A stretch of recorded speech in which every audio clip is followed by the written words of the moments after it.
Hi guys, it's been a great year full of gigs, gear, and awesome memories. Thanks for being here for it. Now, with 2023 coming to a close, I'd like to do a little recap, maybe review a little bit of the gear, and get ready for some New Year's resolutions. Welcome to Al's Drum Hang.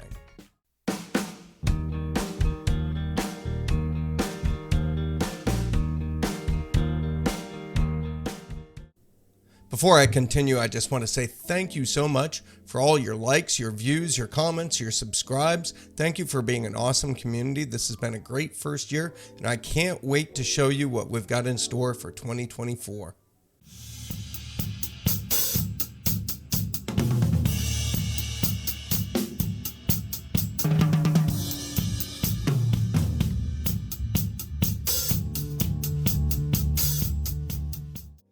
I've said a few times in previous videos how relatively busy I was this year compared to the last couple of years before that. What with COVID and then losing the one band I was in that was busy most of the summer, I thought that was probably going to impact things. But then three major things happened at the end of last year that made this year a bit busy.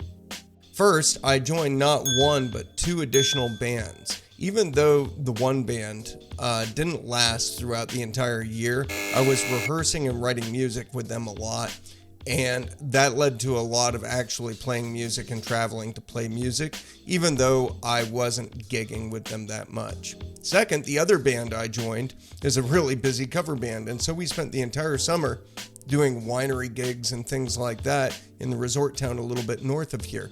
And then thirdly, my buddy Mingo, who's in my first originals band with me, the bass player, he's also an in-demand player. He got me involved in a couple of extra projects this year, and the two of us have worked out really well together. Looks like it's going to lead to even more work in the next year, so that's always fun, and I'm super excited to have a really steady music buddy. There were a few gigs that really rose to the top this past year in terms of quality and fun. The Originals band played a couple of really awesome gigs just in the last quarter of the year. We started off 1 month by playing this awesome, fun, turned down gig at the local museum for a fundraising evening. That went really well. And then within the space of 2 weeks, we were over at a local bar, turning way up for a raucous, fun punk gig. This is a band that can do it all. I love being in this band. It allows me to show a lot of different sides of my personality, and I'm really personally invested in it. And it's got two of my best friends in it. Mingo and I, remember Mingo's the bass player in that last band, performed at 3 different holiday shows within the past month, including a kind of variety show, and then he and I co-directed a homeless benefit concert, and then the very next week we were in rehearsals for a kind of adult cabaret version of a holiday variety show, all 3 of which were super fun, and I really enjoyed hanging out with him and creating music on those. And then, of course, the cover band was really busy, and there were a bunch of fun gigs at wineries and fairs and bars and other places over the course of the summer and fall. And I'm looking forward to seeing what's on the schedule with them this year. So I ended the year with just shy of 30 gigs, which compared to pre-COVID is a little bit shorter, but if you look at quality, i.e. pay scale, compared to quantity of those previous years, actually I did the best of any year I've kept records. And that's pretty cool. I'm not going to go into specifics about how much I earned because, quite frankly, none of your business. But it was certainly enough to buy some new cool gear, some of which I've reviewed for you previously and some of which I'll cover now.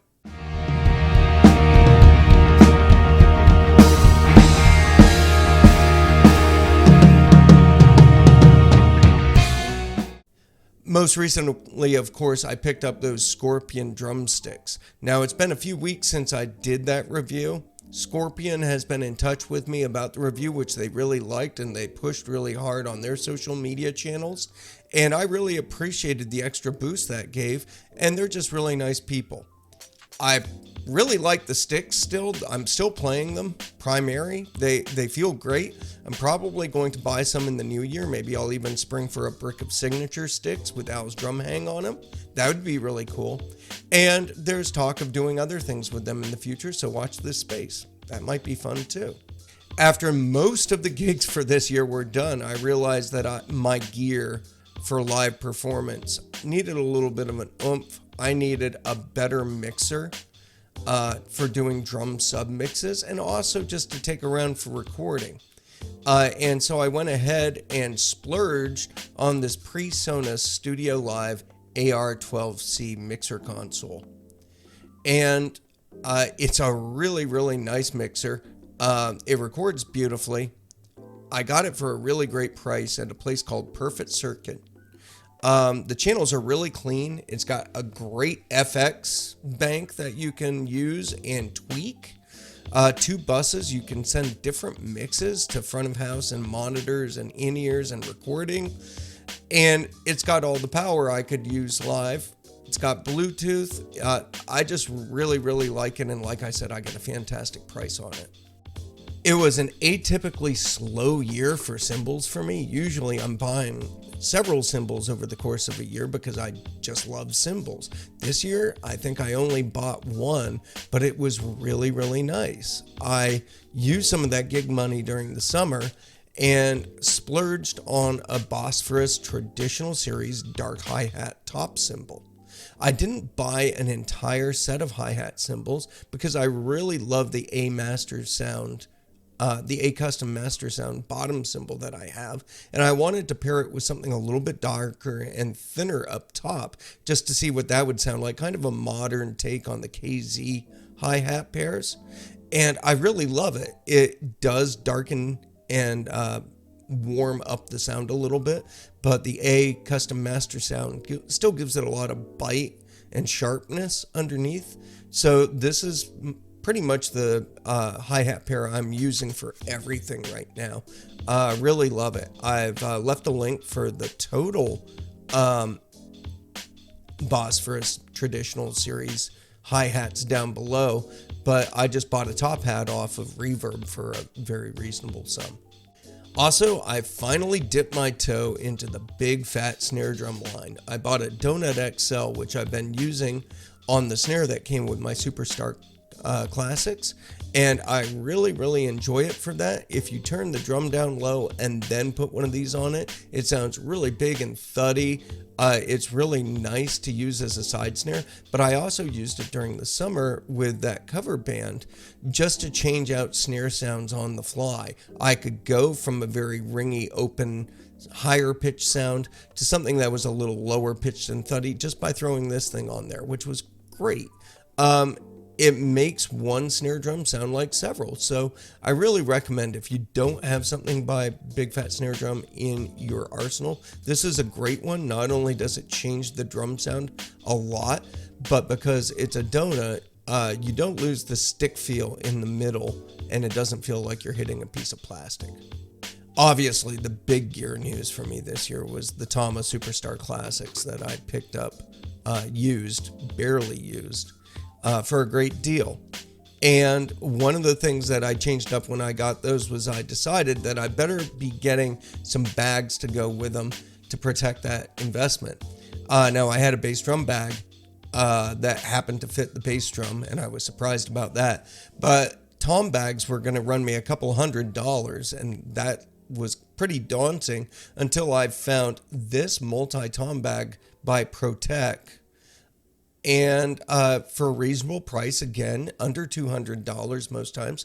And you can find deals for them right now. It's about a quarter off on Amazon. And it comfortably holds my 12, my 14, and my 16-inch toms, plus the floor tom legs. And it's on wheels.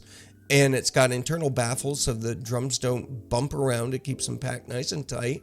And it's got about 24 handles on it, so any combination of 1 or 2 person lifts is possible, and it really distributes the weight very well. Very good money value, and I'm really happy I got it. It makes load in and low outs so much easier with this kit.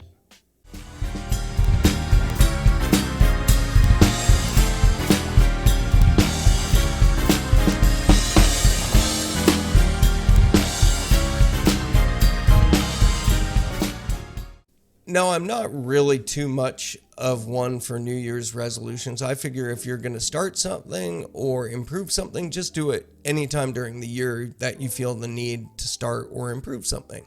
But a lot of people do believe in it, and I do have some kind of goals for next year that I want to share with you, and maybe they'll spur you to think about goals you might have in your playing or in your professional career or in your personal life. Like many of you, my first resolution is to improve on my health. I didn't have any major health-related issues this year, but I know I can be eating, living better. I need to exercise more. I definitely need to cut some weight. I got very, very sedentary during the pandemic and the shutdown, and that hasn't really gone away, and I can feel it affecting me. It hasn't gotten to the point where I can't do something or where I'm hurting or something's out of joint, but I need to drop some weight and I need to get more fit. If we're honest with ourselves, drumming is a very physically demanding musical profession. Even outside of just playing the instrument, you've got to load in and load out all this gear, and maintaining it and setting it up and tearing it down is very wear and tear on the body. So the fitter you are, the better you're going to do.